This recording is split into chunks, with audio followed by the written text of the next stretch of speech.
That was a special request from me for this Sunday. I don't know who Bob Dylan was speaking to. I don't know what year was that song written. Do you know what year that was, Brad? No. Yeah. Somebody knows. 62, 64, so we had a lot going on in the country. But today, the reason I asked for that song, it speaks of a son speaking to his mother, saying, "Take this badge off of me and put my guns in the ground." I hope some ICE officers are listening to that song today. I know we're all weary with what's going on in our country, in our world. What happened in Chicago, for those of you who have not heard, ICE just raided a 5-story apartment building, took every person, all of them, indiscriminately, out of their apartments, some of them half-dressed, some of them naked, brought them outside zip-tied the children together, and then screened them. I haven't heard how many there were, must have been hundreds, and detained 37. But abused those 300-400 people to get to those 37. I'm waiting for somebody to quit. For the 4th time, the United States military has murdered Venezuelans who were in a boat, and that's all we really know. We don't know what was on that boat. They don't even pretend that the Venezuelans on that boat shot at the army or the soldiers or the military. They don't even claim that they were armed. But through this fiction of unauthorized combatants, the President of the United States has taken the authority to murder people at will in international waters.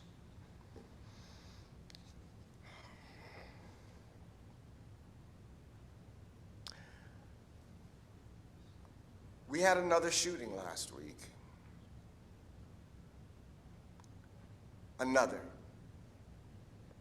A Mormon church, Church of Latter-day Saints in Michigan, someone who hated that faith, drove their truck into the front doors to prevent people from leaving, got out of the truck, started shooting indiscriminately at people inside the church, set the church on fire,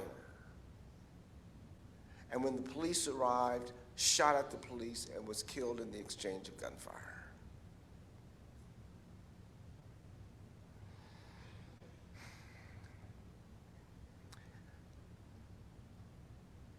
We claim to be a Christian nation. And we cling to our Bible. And ironically, we cling to our guns.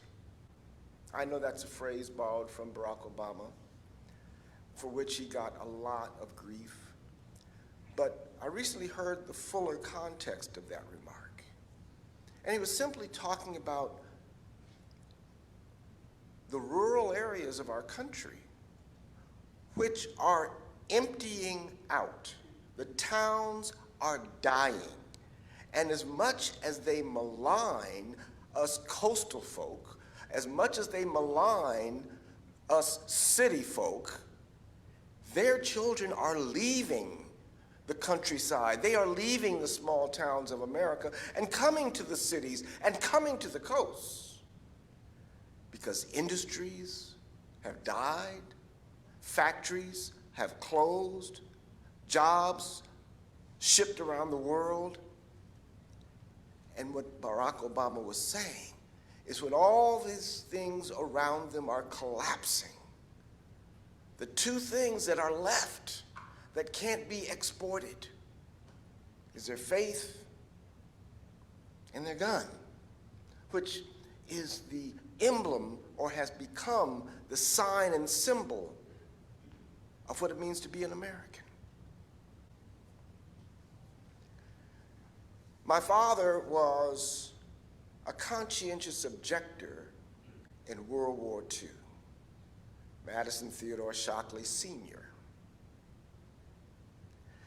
He was a rural kid, country boy, farm boy. My mother was a city mouse from Memphis. He was the country mouse from Whiteville, Tennessee. And when he went to the draft board at age 18, he refused to strip down for the physical. And they said, well, everybody has to have a physical. He said, I don't need a physical because I'm not going to war. So you want to be a conscientious objector? He said, what's that? All he had was his Sunday school faith.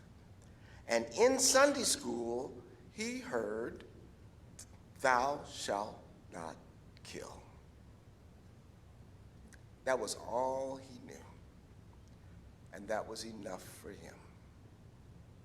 Now, most of us here who did grow up in Sunday school, who did learn the 10 Commandments, or at least heard the 10 Commandments, I would love for you to stop somebody coming out of church today and say, quick, what's the 6th commandment? What's number 6? Oh, yeah, you cheated. But we learned thou shalt not kill in Sunday school because in our generation, the single most popular Bible was the King James Version of the Bible. And that was gospel. That was the truth. It, fell from the sky. But in our lifetime, new translations have emerged. And these translations were not just made up out of somebody's head. We have discovered the texts of the Bible that are more ancient than the translators of King James Bible, who were commissioned by King James. That's why it's called the King James Bible. We have more ancient texts. I don't just mean more in quantity, although that's true, but more in antiquity. Texts that precede the texts that they were working with when they translated the King James Bible. And we have found more original versions of the Bible. And based on those more ancient and therefore closer to the time and place and original intent, writing, and concept, new translations have emerged to try to reflect more accurately what the meaning of the Hebrew and Greek texts were to the people who first wrote them and the people who first heard them. And lo and behold, as my father liked to say, they found that this was a mistranslation of the Hebrew. That actually the Hebrew did not say, thou shalt not kill.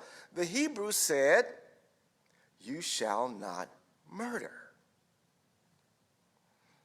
And for all the lawyers in here, or all the jury members in here, you have been told that there is a difference between killing someone and murdering someone. Murder is illicit, unjustified killing of another human being. Murder is malicious. Murder is malign. Murder is evil. But people can be killed by accident. People can be lawfully killed in acts of self-defense or the defense of the life of another. People can be killed by soldiers in war, which is exactly why the current occupant of the White House has declared war on these narco-terrorist gangs that have no name, no roster, and no identification. I'm waiting for some of those drone soldier operators to quit, to refuse an illegal order to murder people on the high seas. So there are definitions of killing that are legal and definitions that are illegal. And when you stop and think about it, I know it always bothered me. I learned thou shalt not kill, and then went on from Exodus to read the rest of the Bible, and I found a whole lot of killing going on. There's a whole lot of killing going on for a God who said thou shalt not kill. And so that disconnect is one of the clues that we had misunderstood what the Jewish Bible was teaching the Jewish people.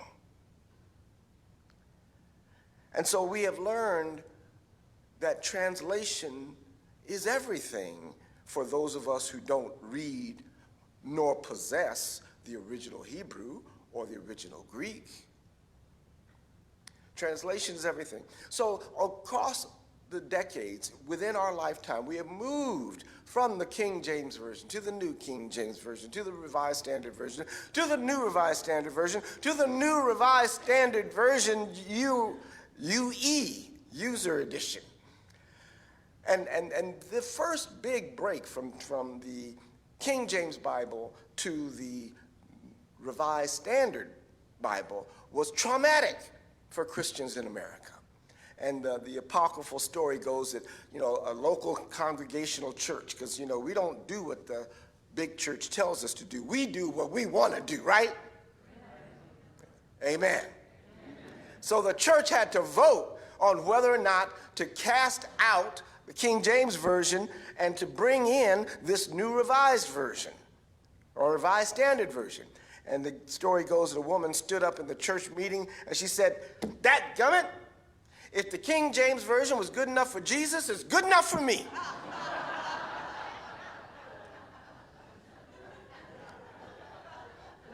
And so it goes.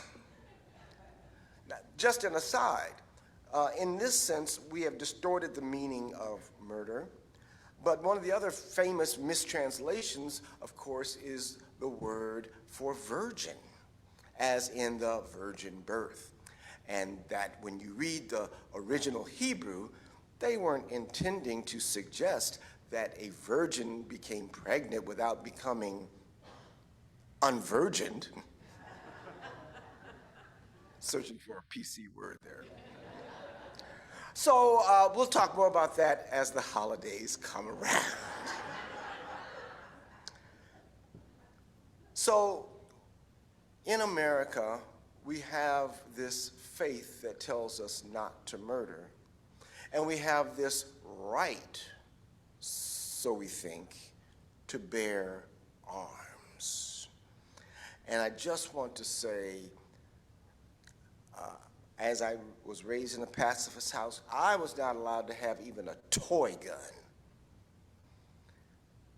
I can't help but believe that the possession of a gun suggests one's capacity and willingness to use it and to kill. And we are not prepared in the heat of the moment of an argument or in the depths of a depression so profound that we do not want to live to decide whether our use is legal or illegal. Gun deaths in America are out of control. Last year, 47,000 Americans were killed by guns. 38% of them were murders. 58% of them were suicides. Do we not care? Do we not care? We hear so seldom about the suicides by gun. Do we know? All the experts have told us that if we were to bring some kind of reasonable gun control, red flag laws, registration, some kind of limitation, an anti-gun campaign, that we could save those lives that are dying by suicide if they don't have access to a gun. And all this macho fantasy about defending my castle goes right out the window when you look at the statistics. More children find their father's guns and shoot one another than any criminal or burglar ever got shot. It's a fantasy. It's a fantasy. And for those possessed of a mental illness and an anger that will not be quenched, mass shootings occur all too frequently. I found this website that listed the number of mass shootings. It's kind of like the doomsday clock. It just keeps adding them. In 2025, so far, there have been 390 mass shootings. And then I asked, okay, when was the how many days have we gone? They have another chart. How many days have we gone without a mass shooting? 0 days. And one of the very recent mass shootings, where are my people that went on the civil rights pilgrimage? Please stand up. Please stand up. Please stand up. You might not have known it, but the most recent mass shooting was on October 4th. We left on September, I think, 27th, in Montgomery, Alabama. Was a mass shooting in the downtown tourist area. You may be seated, where some of us went to dinner that Saturday night. We are all at risk, no matter where we are. Montgomery, Alabama. Now, the trip to Montgomery was a profound and life-changing trip. We were there to witness the history of the civil rights movement in this country. And there were exhibits at the museum, and there was an incredible sculpture garden, and we've got to come up with a new name for it, because sculpture garden does not begin to describe how powerful, how incredible this outdoor art installation is. One of the things that impressed me on that trip, as we looked at what human beings in this country did to other human beings to maintain their upper hand and to press and oppress a whole people based on nothing but the complexion of their skin, was the absolute cruelty that was required to accomplish that goal. We went by the Anniston location, Anniston, Alabama, where the Freedom Riders were riding on a bus together just to defy the Jim Crow laws. And after they stopped at the Anniston bus station and they were on their way, I think, to New Orleans ultimately, a mob attacked the bus at the bus station, followed them out on the road. They had slashed the tires of the bus, so about 10 miles outside of the city, the bus had to pull over. The mob surrounded them and set the bus on fire. Yes, people kill people, and people kill people with guns. We learned how lynching is not just by a rope. The word lynching actually refers to the extrajudicial killing, the extrajudicial murder, because if it's extrajudicial, it's not thou shalt not kill, it is thou shalt not commit murder. So the extrajudicial killing of primarily black men, boys, women, and girls, and white folks who tried to defend or support them. Any killing, the famous lynching of Emmett Till, did not involve a rope. It involved a gun, a beating, and a drowning.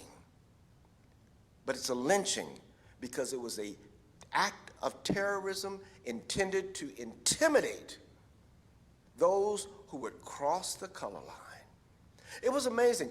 I said, wait a minute, their only action, this is before the sit-ins at the counter, this is before that kind of marches on the street. It was just white folks and black folks who got on a bus north of the Mason-Dixon line and rode together and refused when the bus crossed into Alabama to resegregate or to segregate themselves from the friends that they got on the bus with. And for that crime of sitting next to each other, they were willing to kill them. And I racked my brain, and finally someone said, well, they cited a quote from Bull Connor that indicated that it was his clear intent and strategy to punish with maximum force and cruelty. Don't forget, cruelty is the point. To punish anyone who would violate the laws of segregation, because if you sit next to someone who is of a different race, a different religion, a different language, a different complexion, you just might discover in that close proximity that, hey, they're human too. And all the lies they've told you about those people are just lies. They are human. And if you recognize their humanity, you cannot treat them the way they tell you to treat them. You cannot treat them as subhuman, as vermin, as poison. All those are lies. So our Bible tells us that we shall not murder. But our Constitution of the United States tells us that a well-regulated militia, being necessary to the security of a free state, the right of the people to keep and bear arms shall not be infringed. Any scholar of American history, let alone the Constitution, can see right there that the first clause and the main purpose and the clear intent of this amendment was to create a well-regulated militia at a time when the states were investing their sovereignty in this new thing called the United States of America. Yes, they had fought against the British to cast off the imperial power of the King of England. And they did that in some kind of collective action. They formed the Continental Army, but they did not form a new country yet. And so after they cast off the imperial power of the King of England, they looked at each other and said, I'm not going to submit to you. We are 13 sovereign states. But then they recognized the wisdom of becoming one. And so they negotiated this thing that we call the Constitution of the United States, one of the most magnificent documents human minds have ever created. Now, it didn't have as grandiose a name as the Magna Carta, but it was still a grand advance in human civilization. And in that document, they wanted to guard against creating a monster. They wanted to guard against creating a new king. They wanted to guard against creating a new centralized power that would ride roughshod over the individual states of these United States of America. And so James Madison, no relation, James Madison inserted in the Constitution this Second Amendment. Now it's funny. You could stop 100 people coming out of church and they can't tell you what the Sixth Commandment is, but they sure could tell you what the Second Amendment is. This well-regulated militia was to give the states the power to resist that centralized power. It was not intended or thought of or contemplated that it would give every single individual the right to bear a bazooka, a machine gun. That was not its intent. But a movement in this country that got started, quite frankly, check the history, got started in the South by the Ku Klux Klan to resist the free African Americans who were voting, who were being elected to office, who were establishing businesses, who were prospering, and who were living the American dream. They could not stand next to a former person whom they had enslaved and look at them as an equal human being. They could not stand the thought of that. They say, oh, y'all Northerners, you can do that because you don't have any up there. But we have to live with these people who we have brutalized. Read the declarations of the secession states. They will say clearly, we can't free these Africans that we have enslaved because once they're free, what if they do to us what we did to them? That's what Reconstruction became. It turned the promise of a stake in America with 40 acres and a mule into the terror of the Ku Klux Klan and the White Citizens Councils and all of those militias that organized to resist and to continue the oppression. Bryan Stevenson declares in his museum, the Legacy Museum, slavery did not end, slavery evolved.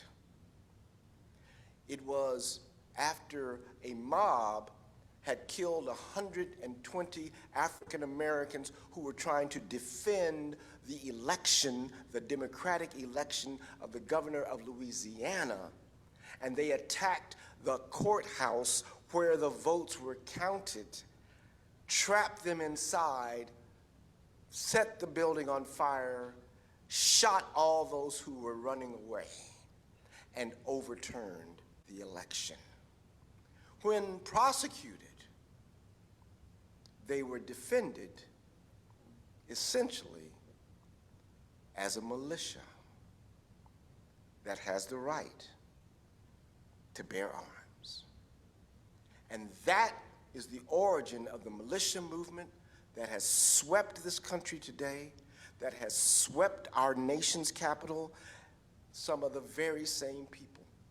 I was reading another article, it's talking about the modern militia movement, and they said one of the main strategies for suppressing militias is holding them accountable, prosecuting them, as y'all did right here in North County, San Diego, 20 years ago, when a Ku Klux Klan clavering head was running rampant out in Fallbrook, and they sued, and they closed the compound down and took possession of it. Accountability, they said, is the main way to keep these militias in check. And the article I read was written before they were all pardoned.